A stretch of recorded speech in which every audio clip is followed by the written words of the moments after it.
We were sold a dream. Do it yourself. No labels, no suits, just your music, and the internet gave you access to everything else. But what if I told you the indie artist revolution was never truly free? It's the 21st century, and this is how the music industry turned independence into an illusion. Not too long ago, indie meant independence. No major label contracts, no corporate oversight, just artists creating their own path. Shocking, isn't it? But as platforms like Spotify, TikTok, and YouTube became the new gatekeepers, something shifted. Labels adapted, and suddenly independent artists were being signed to distribution deals that looked suspiciously like label contracts, but without the protections.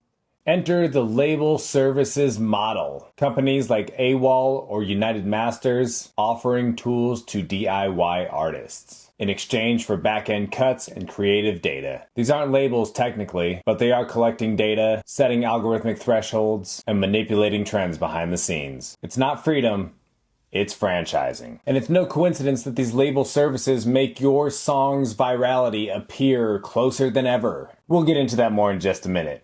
But first, let's pull back the curtain on how streaming algorithms quietly replaced A&R execs, and how those algorithms are basically the slumlords to your musical real estate.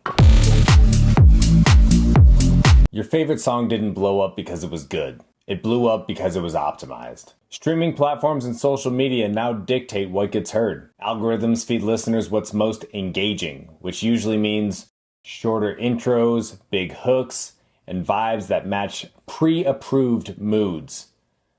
Sounds pretty transhumanist to me. Before, it was radio stations and major labels that decided what music got heard. Now it's streaming platforms.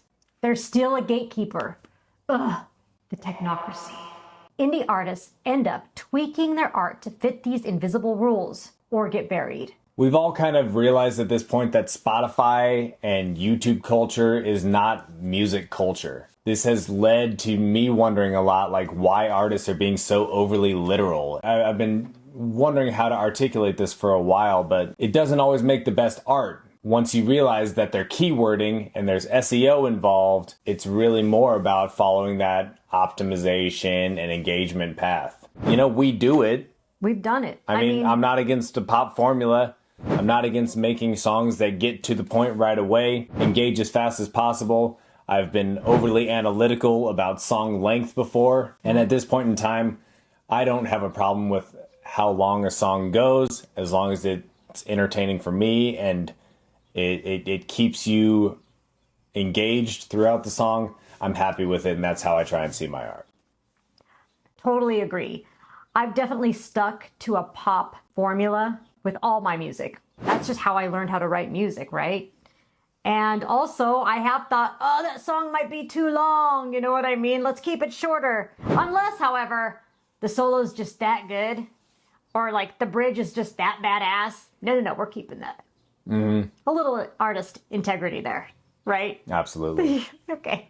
TikTok has become the new A&R. Labels sign artists after their songs go viral, often pressuring musicians to manufacture trends. It's not about your sound anymore. It's about your metrics. God, that's almost worse than a one-hit wonder. But actually, bands had major success from one-hit wonders, right? Like, especially in the 90s. So, it's way worse than a one-hit wonder. What? And who benefits? The platforms. They've replaced traditional radio with data-driven monopolies that monetize your hustle while you chase exposure. The artist gets paid last-ist. I'll speak personally. I've spent so much time chasing exposure, and it is so disheartening when that's what you're still told to do after decades of doing it. There's a better way of saying it. The artist only pays. And the powers behind the platforms are well aware that what makes the profit is the artist, not the art. And we'll get into that in a moment. But it's time to address the starving artist pipeline and why making it doesn't always mean making money.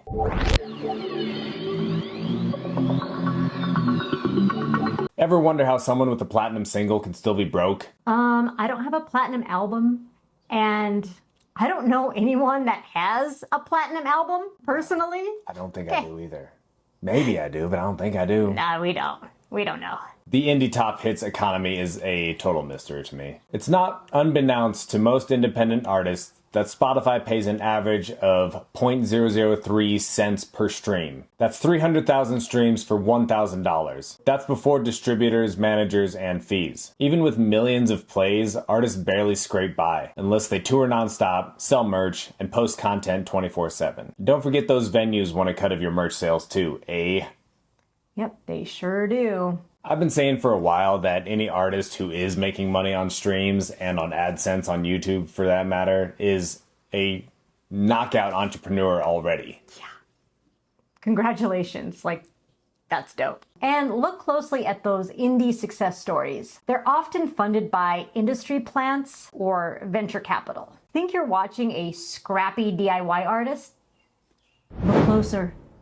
There's often a label or a marketing team quietly pulling the strings. The system doesn't reward creativity, it rewards volume, virality, and vibe checks. Art becomes content, and artists become influencers. Literally what we're doing right now.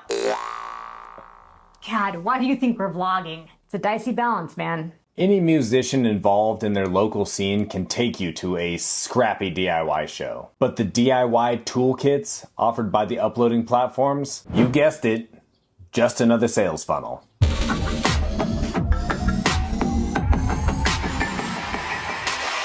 Everyone's selling you the same dream. Upload your track, go viral, quit your day job. But who's really cashing in? From TuneCore to DistroKid to BeatStars, these platforms claim to empower artists, but most of their revenue comes from subscription fees and upsells, not artist success.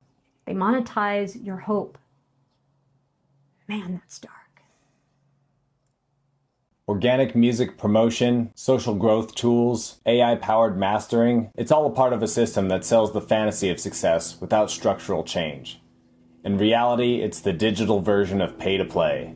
Ugrow, which we did use a couple times, is just an endless money pit, honestly. I remember them proposing back in, I think we talked to them in like 2022, and they proposed a 6 to 8 week TikTok campaign for like 10 grand or something like that. Yeah, it was. It was like $10,000. I was like, for what? I've never bought into that, but Yeah. they're offering it. They're out there offering it.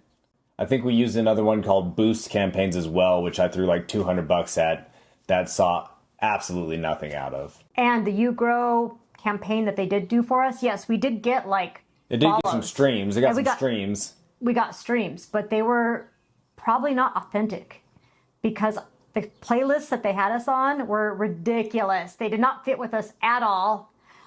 We figured it was probably some playlist that like grocery stores or malls have. Restaurants maybe use. It's playlists that people put on who aren't really listening. Meanwhile, labels use these platforms as talent farms, waiting to scoop up whoever goes viral next. You're not independent. You're in the pipeline. You're just a cog in the machine. So if the current system is a Psy-Op, and in my mind, it's always been a Psy-Op, then how do we break out of it?